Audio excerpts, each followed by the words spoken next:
ഒന്ന് ശ്രദ്ധിച്ചാൽ ഈസി ആയിട്ട് 2 മാർക്ക് വാങ്ങാൻ പറ്റുന്ന ഒരു simple question. What is the compound formed when methane react with chlorine in presence of sunlight? First step, അതാണ് ഫസ്റ്റ് സ്റ്റെപ്പ് എന്ന് അവർ കൊടുത്തിട്ടുണ്ട്. മീഥേനും ക്ലോറിനും മക്കൾ ശ്രദ്ധിച്ചേ, മീഥേൻ എന്ന് പറഞ്ഞാൽ നമുക്കറിയാം സി ഉണ്ട്, എച്ച് ഉണ്ട്, എച്ച് ഉണ്ട്, എച്ച് ഉണ്ട് അല്ലെ, 4 ഹൈഡ്രജൻ ഉണ്ട്. ഇതാണ് മീഥേൻ. മീഥേനും ക്ലോറിനും എന്ന് പറഞ്ഞാൽ ക്ലോറിൻ Cl2 ആണ്.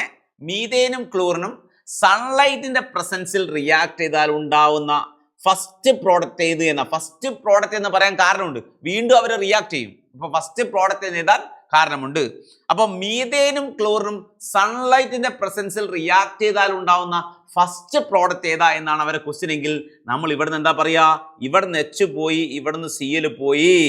എവിടെ നിന്നാണോ എച്ച് പോകുന്നത് അവിടെ എന്ത് കൊടുക്കുക, Cl കൊടുക്കുക. അപ്പൊ എന്താ കിട്ടുക, നമുക്ക് ആൻസർ കിട്ടുക C H H H H പോയിടത്തിൽ Cl വരും അല്ലെ, പ്ലസ് എന്ത് കിട്ടി, HCl കിട്ടി. ഓക്കെ അല്ലേ?